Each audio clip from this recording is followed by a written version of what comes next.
YSR Congress party బాటలో నడిచేందుకు సిద్ధమైందని, జగన్మోహన్ రెడ్డి రాహుల్ గాంధీకి దగ్గరయ్యేందుకు ప్రయత్నం చేస్తున్నారని, అందులో భాగంగానే లోక్సభలో భాగంగా ఈవీఎంల మీద మాకు అనుమానాలు ఉన్నాయంటూ మిథున్ రెడ్డి వ్యాఖ్యలు చేశారన్నట్టుగా కొన్ని వార్తలు వస్తున్న క్రమంలో వీటి మీద మనం పూర్తి స్థాయిలో విశ్లేషణ చేసుకుందాం. ప్రస్తుతం మనతో పాటున్నారు ప్రముఖ రాజకీయ విశ్లేషకులు, ప్రముఖ సీనియర్ జర్నలిస్ట్ దుర్గావట్లమన్ గారు. వారితో మాట్లాడడం. మేడం నమస్తే. మేడం నమస్తే అండి. ఈ అంశం మీద మీ విశ్లేషణ ఏంటి మేడం? నిన్న మిథున్ రెడ్డి లోక్సభలో ఈవీఎంల మీద ఆయన మాట్లాడాడు. మేము ఈవీఎంలకి అంటే గతంలో 3 సార్లు నేను ఎంపీగా ఈవీఎంల మీద గెలిచాను, ఈవెన్ వైసీపీ కూడా ఈవీఎం ద్వారానే గెలిచింది, కానీ మాకు పలు అనుమానాలు ఉన్నాయి, మేము పేపర్ బ్యాలెటే కోరుకుంటున్నాము అని చెప్పాడు ఆయన. చెప్పి చాలా ఉదాహరణలు ఆయన చెప్పడం జరిగింది. ఇంకొకటి ఏం జరిగిందంటే, మీకు గుర్తుంటే కనుకైతే రిజల్ట్ రాగానే ఫస్ట్ వారం రోజుల్లో 10 రోజులు నాకు ఎగ్జాక్ట్ గుర్తులేదు, వాళ్ళు అసలు ఈవీఎంల ప్రస్తావన తీసుకురాలా వైసీపీ. వాళ్ళ ఓటమికి వాళ్ళు మా సంక్షేమ పథకాలు ఇచ్చినా కూడా ప్రజలు మాకు ఓటు వేయలేదు అనేదే మాత్రమే మాట్లాడారు. మీకు జగన్మోహన్ రెడ్డి దగ్గర నుంచి ప్రతి ఒక్కళ్ళు అదే మాట్లాడారు. ఆ తర్వాత ఒక నెలకో ఏమో వాళ్ళు ఈవీఎంల ప్రస్తావన తెర మీదకి తీసుకొచ్చారు. ఈవీఎంల ద్వారా మేము ఓడిపోయాము, ఈవీఎంలు మమ్మల్ని ఓటమి పాలు చేశాయి అంటూ అప్పుడు ఆ విషయాన్ని అప్పుడు తెర మీదకి తీసుకొచ్చారు. అంటే మీకు 2019లో లేని అబ్జెక్షను 2024లో ఓడిపోయాక ఎందుకు వచ్చింది? నెంబర్ 1. నెంబర్ 2, నిన్న ప్రత్యేకంగా మీరు ఎందుకు అసలు లోక్సభలో ఈవీఎంల గోల్ తీసుకొచ్చారు? ఆ ప్రస్తావన ఎందుకు తెచ్చారు అంటే, ఇప్పుడు బీజేపీ ఏమనుకుంటోందంటే, బీజేపీకి ఆల్రెడీ వైసీపీతో వాళ్ళు తెగతెంపులు చేసుకున్నారు అనే ఒక మాట వినిపిస్తోంది పూర్తిగా. అయితే నిన్న ఈ అంశం ప్రస్తావనకి రావడంతో ఏంటి, వైసీపీ రాహుల్కి దగ్గరగా వెళ్తోందా? మనం గతంలో కూడా మాట్లాడుకున్నాం, మీకు గుర్తుంటే కనుకైతే, వైసీపీ ఎప్పటికైనా కాంగ్రెస్లో విలీనం అయిపోతుందని.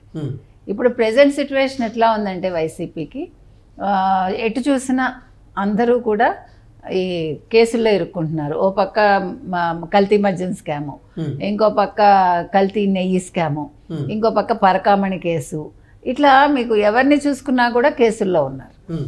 మొత్తం ఇవాళ వైసీపీకి చెందిన మెయిన్ పర్సన్స్ అందరూ కూడా జైలుకి వెళ్ళి రావటమో, లేకపోతే జైలుకి వెళ్ళటానికి సంసిద్ధంగా ఉండడమో, కేసుల్లో ఇరుక్కోవటం. సో ఇప్పుడు బలమైన నాయకుడు అంటూ లేడు. ఉన్న ఒక నాయకుడు కూడా బలమైన వాడు కాదు. అప్పుడప్పుడు వస్తాడు, ఎలహంకరించి ఒక ప్రెస్ మీట్ పెడతాడు, వెళ్ళిపోతాడు. సరైన సలహాదారులు కూడా లేరు. సో నెక్స్ట్ ఏంటి, ఒకవేళ వైసీపీ కాంగ్రెస్లోకి వెళ్ళాలని యోచిస్తోందా?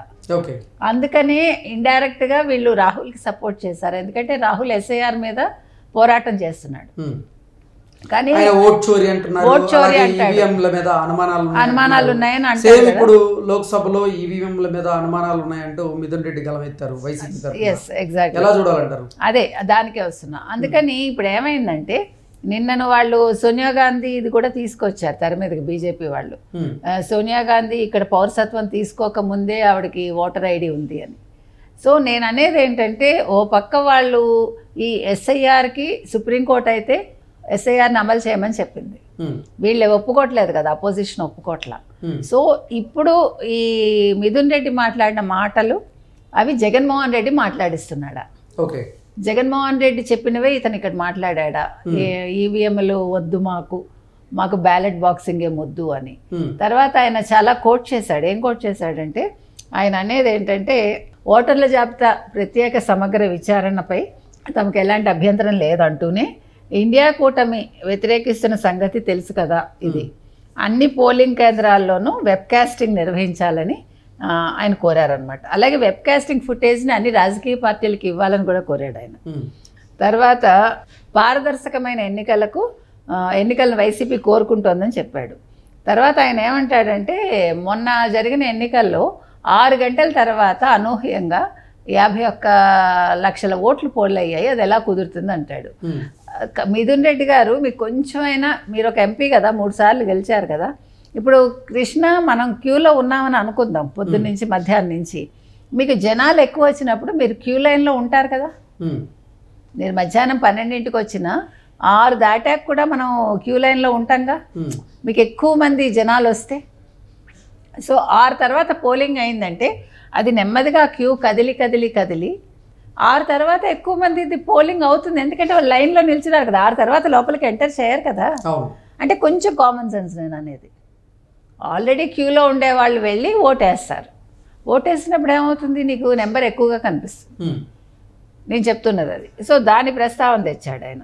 తర్వాత హిందూపురం గురించి మాట్లాడాడు. హిందూపురంలో అంటే అసెంబ్లీ అండ్ పార్లమెంట్ ఒకేసారి జరిగాయి. పార్లమెంట్ దాంట్లో 452 ఎన్నో ఓట్లు పోలయ్యాయి, కానీ ఎమ్మెల్యేకి మాత్రం ఒకటే పోలైంది. అది ఎట్లా కుదురుతుంది అంటాడు. అది నువ్వు వెళ్ళి ప్రజలను అడగాలి. దానికి ఎన్నికల సంఘం ఏం చెప్తుంది? ఇప్పుడు ఎవడు ఓటు వేయకపోతే దానికి ఎన్నికల సంఘానికి సంబంధం ఏంటి? అదేవిధంగా ఇంకా చాలా ప్రశ్నలు లేవనెత్తాడు ఆయన. ఆ తర్వాత అభివృద్ధి చెందిన దేశాల గురించి ప్రస్తావిస్తూ ఈవీఎంలు హ్యాక్ చేయొచ్చని ఎలన్ మస్క్ లాంటి వాళ్ళు చెప్పారు, కాబట్టి ఈ సంగతి కూడా గుర్తుపెట్టుకోవాలి. మరి 19లో అప్పుడు మీరు హ్యాక్ చేసి వచ్చారా ఈవీఎంలు?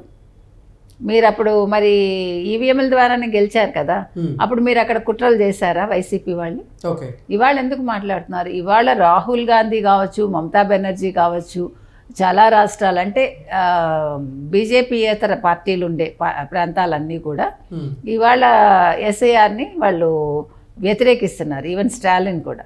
కానీ వాళ్ళు ఏమీ చేయలేరు. సుప్రీంకోర్టు అయితే ఎస్ఐఆర్ని ఫాలో చేయమని చెప్పింది, ముందుకెళ్ళమని చెప్పింది. కాబట్టి ఇవాళ వీళ్ళు అంటే రాహుల్ గాంధీ ఒక ప్రతిపక్ష నేతగా ఎంత విఫలమయ్యాడో, జగన్మోహన్ రెడ్డి కూడా అంతకంటే విఫలమయ్యాడు, మనందరికీ తెలుసు. సో వీళ్ళిద్దరు కూడా ఒకే బాటలో వెళ్తున్నారు.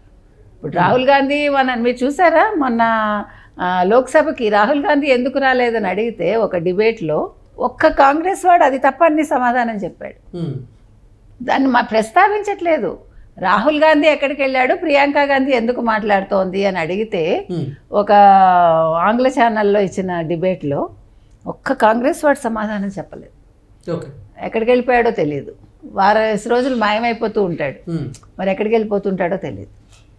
అది అంటే మనకి చెప్పేది ఏంటంటే రాహుల్ గాంధీ అలా మాయమైపోతూ ఉంటాడు, మన జగన్మోహన్ రెడ్డి గారు ఇక్కడ యలహంకకి వెళ్ళి పడుకుంటూ ఉంటాడు.